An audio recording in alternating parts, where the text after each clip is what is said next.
Into things, the first thing we'll talk about is a fatal accident that happened. Press release was sent out on this. We had a little bit more information, but not a whole lot at this point in time. So this was Friday night, about 10:20 p.m. Near Marion Road and Bentgrass Street. The victim had been driving a vehicle that left the roadway, went into a ditch. And the victim was in the process of trying to get that vehicle out of the ditch when a truck came driving along and ended up striking the man. He was outside his vehicle at that time, and then the vehicle continued on. We did later find that vehicle, so that one has been located. We're still working on identifying the driver of that. The conditions are probably a big factor in this. At that time of night, there was high winds, blowing snow, icy road conditions, so the investigator thought that that was definitely a factor, but there's a lot of work yet to do on this. Don't have any arrests at this point in time. Like I said, they're working on identifying the person that was driving that vehicle. The victim is a 24-year-old man from Mission, South Dakota.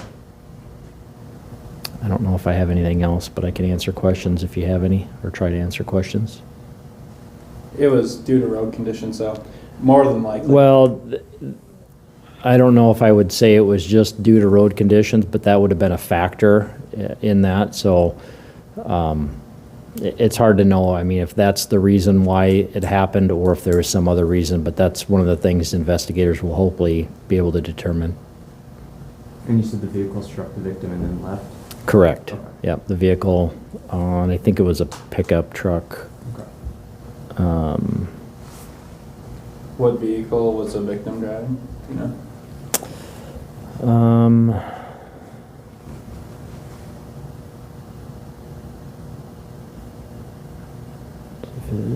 It's,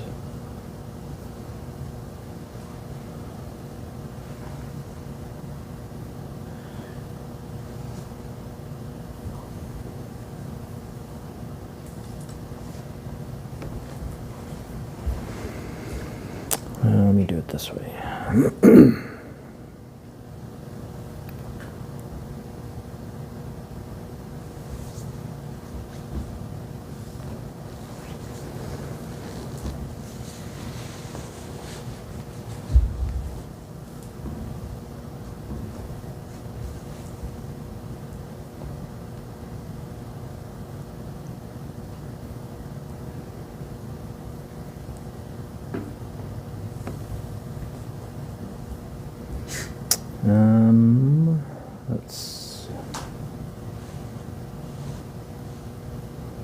That doesn't say.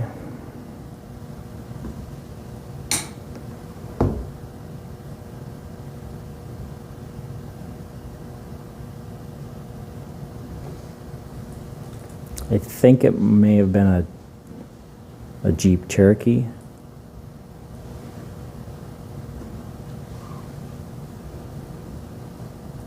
How far away from the scene was the truck found?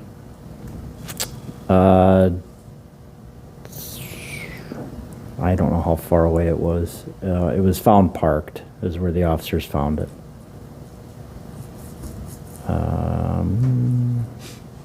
think it was a Jeep Cherokee.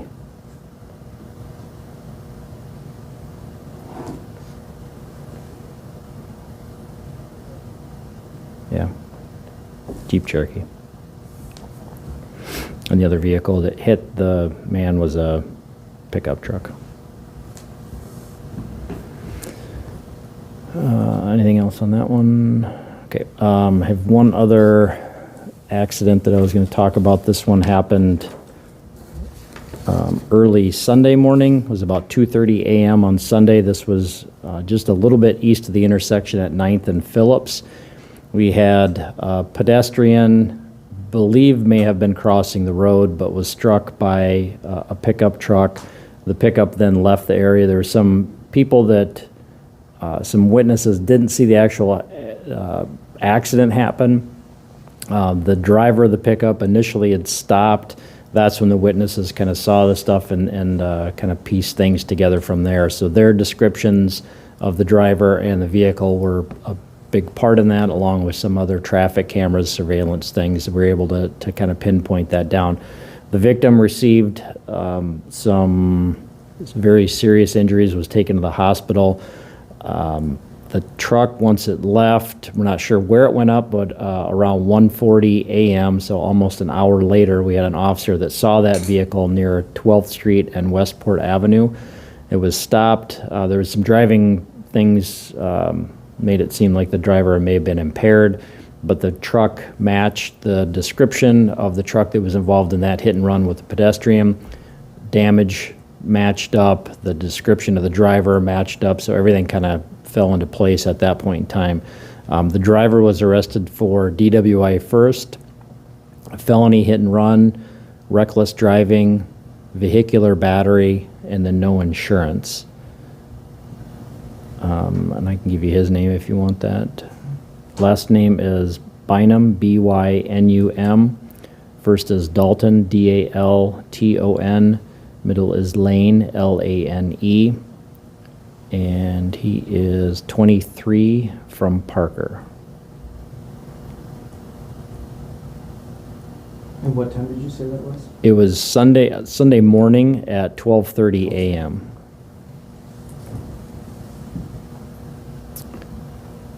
Was the driver compliant? Did he pull over right away, or was there? Yeah, there was no pursuit. No, And was the nothing. victim taken to the hospital? Victim's still in the hospital. Victim was taken. I don't have an update on the condition, but it was kind of very serious injuries, I think, is the way it was described in the report. So I don't know that they quite elevated it to the life-threatening injuries, but we're probably splitting hairs at that point in time. But on the log, we've got one of the aggravated assaults. This happened on Sunday afternoon. This began with, it was a ride share as our victim. He had picked up a guy. They started driving. They didn't make it very far, maybe a couple of blocks, and they ended up in the area of 9th Street and Prairie Avenue.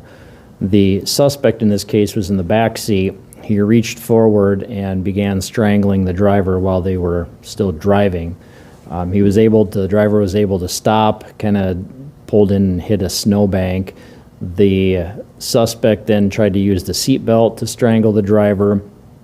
At some point there was some separation. The suspect then got into the passenger side, punched the victim several times, ended up getting the keys from the victim.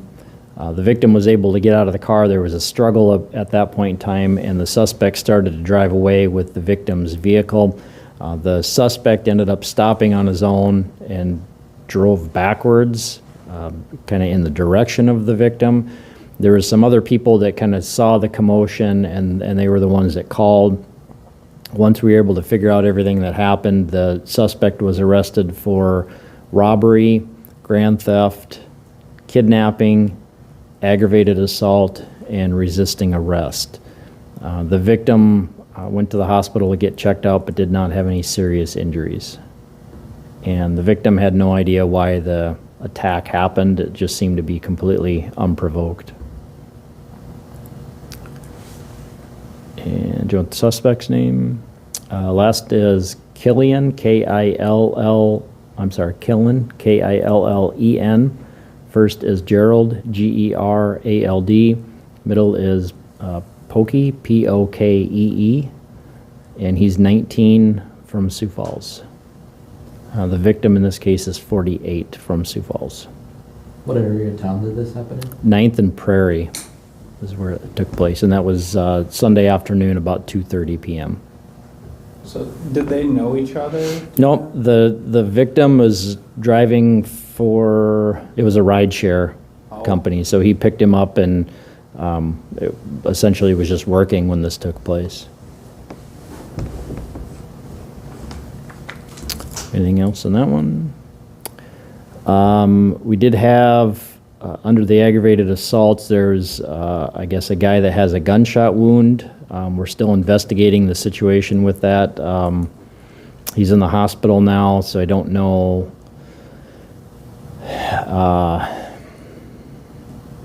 I guess maybe I'll just leave it at that. We're just investigating it at this point in time. I don't know if I can share any information at this point. Once they get a little bit further into the investigation, if it turns out there's anything criminal, then I could maybe share some more information. But at this point, we just know that there was a guy that has a gunshot wound, and we're looking into whether it's criminal or not. What area did that happen? That was on West Russell Street. Just across street of work? You can find it here.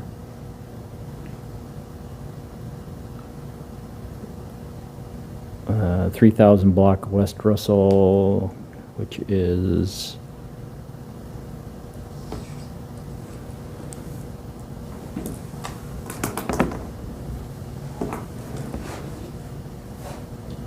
like Russell and Louise, I suppose, in that area.